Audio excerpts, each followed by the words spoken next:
ក្រហមត្រង់នេះតែនេះគឺខ្ញុំលោតបៃតងឲ្យបងប្អូនក៏អាចធ្វើការ scan បានដែរអញ្ចឹងធម្មតាដោយសារបច្ចុប្បន្នវាមានពពុះ AirTag ឬក៏ប្រភេទ tracker ដែលគេអាចរួចដាក់តាមខ្លួនរបស់យើងឬក៏ដាក់គៀកយើងដើម្បីចាប់យកទីតាំងរបស់យើងអីចឹងណាអញ្ចឹងបើគេមានបំណងមិនល្អមុខងារនេះគឺវាសំខាន់មែនទែនដើម្បីប្រាប់ដំណឹងឲ្យយើងដឹង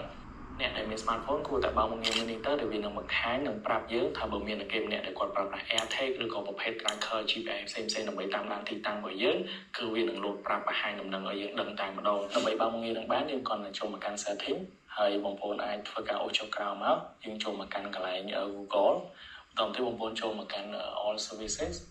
ហើយកន្លែងក្រោមហ្នឹងគឺយើងអូសចុះក្រោមនៅពេលបងប្អូនអូសចុះក្រោមបងប្អូនឃើញមុខងារមួយវាដាក់ថា unknown tracker alert ណាអញ្ចឹងបងប្អូនគាត់តែបើកមុខងារនឹងមកធម្មតាគឺវាបិទចេះអញ្ចឹងយើងគាត់តែបើកវាមកហើយបើវាមានអីដែលមិនប្រក្រតីគឺវានឹងលោតក្រហមត្រង់នេះតែនេះគឺខ្ញុំលោតបៃតងឲ្យបងប្អូនក៏អាចធ្វើការ scan បានដែរអញ្ចឹងធម្មតាដោយសារបច្ចុប្បន្នវាមានពពុះ AirTag ឬក៏ប្រភេទ tracker ដែលគេអាចរួចដាក់តាមខ្លួនរបស់យើងឬក៏ដាក់គៀកយើងដើម្បីចាប់យកទីតាំងរបស់យើងអីចឹងណាអញ្ចឹងបើគេមានបំណងមិនល្អមុខងារនេះគឺវាសំខាន់មែនទែនដើម្បីប្រាប់ដំណឹងឲ្យយើងដឹងអូខេទាំងអស់គ្នាបានឃើញហើយវីដេអូដែលខ្ញុំឃើញបងប្រុសអ្នកដែលគាត់ធ្វើពាក់ព័ន្ធជាមួយកម្មវិធី AirTag ហើយនិង GPS ហើយគាត់ search device មើលថាតើគាត់មាន app Google ហ្នឹងហើយយើង search នៅក្នុង GPS ឃើញអត់ណាបើសិនបើ AirTag តាមដែលគាត់ធ្វើប្រហែលអាចធ្វើបានណាប៉ុន្តែថ្ងៃនេះខ្ញុំនឹងតេស្ត GPS ឲ្យបងប្អូនអរគ្នាមើលថាតើខ្ញុំនឹងឡើង GPS ឲ្យបងប្អូនអរគ្នាមើលមួយហើយវីដេអូនោះវាអាចវែងតិចណាអញ្ចឹងបងប្អូនអរគ្នាចាំមើលជាក់ស្ដែងចាំមើលខ្ញុំតេស្តជាក់ស្ដែងហើយខ្ញុំក៏អត់បិទដែរវីដេអូនោះខ្ញុំអត់កាត់ដែរខ្ញុំគិតថា live ថ្ងៃហ្នឹងប៉ុន្តែដោយសារ live ទៅវាអ៊ីនធឺណិតខាងខ្ញុំវាដាច់យោអញ្ចឹង live អាកាសអូខេថ្ងៃនេះខ្ញុំនឹងតេស្តនេះទាំងអស់គ្នាចាំខ្ញុំឲ្យទាំងអស់គ្នាឃើញណា GPS នេះកដួលអូខេខ្ញុំសេរីសិននេះ GPS ណាអូខេហ្នឹងហើយចឹងខ្ញុំនឹងតម្លើង SIM មួយដាក់ឲ្យអ្នកនរគ្នាមើលហើយខ្ញុំក៏អត់កាត់ដែរវីដេអូហ្នឹងនេះ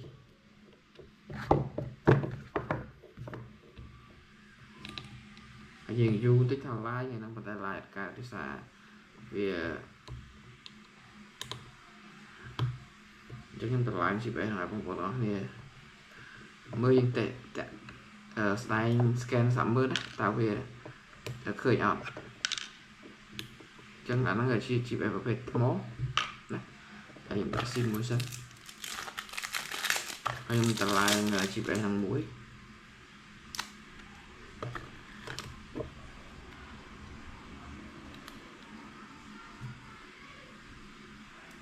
ខ្ញុំបើកនេះ device វានេះវាសំខាន់នេះ device នេះវា570គុត260 23 984នេះហ្នឹងគេ device GPS អូខេឥឡូវវាបើកហើយចាំខ្ញុំបើកឲ្យ GPS កណ្ដាលការសិនខ្ញុំ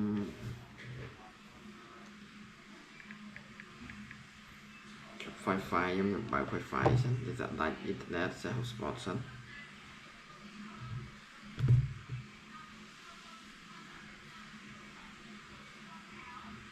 ជាមួយយើង live លម្អិតទៀតអូខេឥឡូវខ្ញុំ add user នេះមួយឲ្យដំណើរការសិនឲ្យ GPS ដើរសិនយ៉ាកតុខ្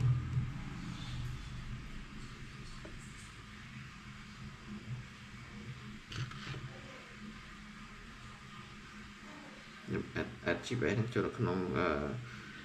នេះរបស់ខ្ញុំសិន device របស់ខ្ញុំសិនហើយដំណើរការកុដ260 23 984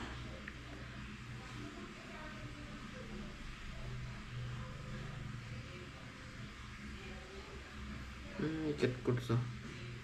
ខុសជប់សេះខុសមិន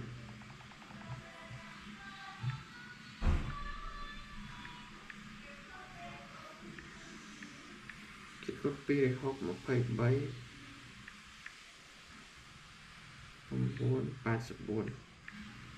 23 984 không tầm lấy bạn bán là không tầm lấy đá cái là dùng ad chỗ sân hay em theo về đá sân mưa lấy sim sân cho một tí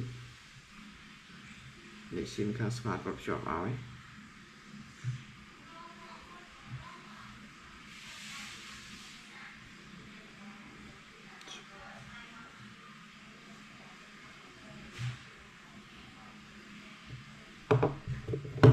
sim đánh màn chứ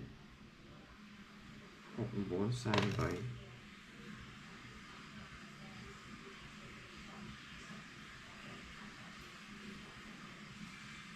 64 sai 7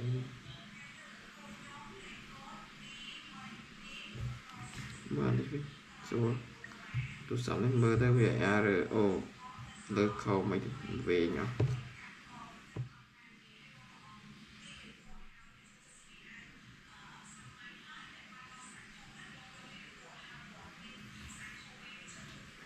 bốn sai bảy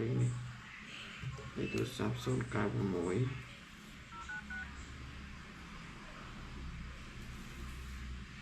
sàn của mũi 27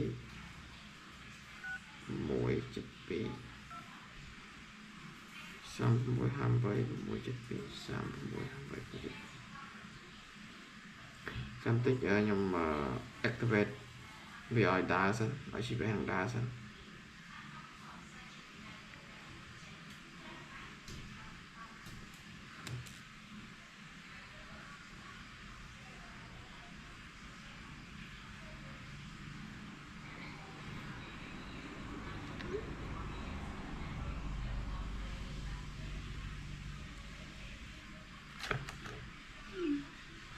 trong cái nhỏ này đa lại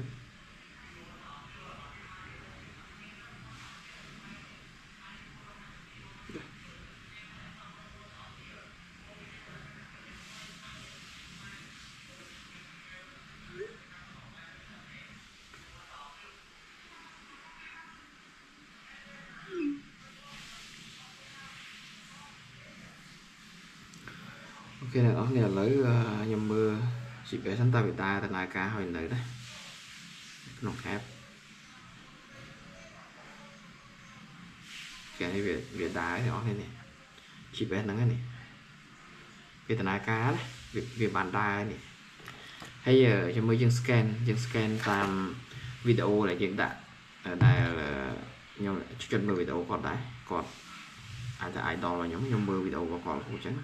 video có tranh lấy đồ ôi trời lấy rồi cho mình những test trả này đi nhưng phải tu sắp vào bộ bền Android chẳng gọi cho setting máu cho setting con audio của anh cũng có ok vô lại có nói gọi vô lại nè on device hay còn vô lại chụp nhưng mới thấy bây giờ thì chụp chậm thì on device hỏi vô lại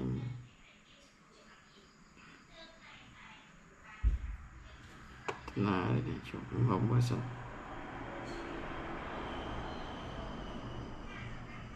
không mới nó nè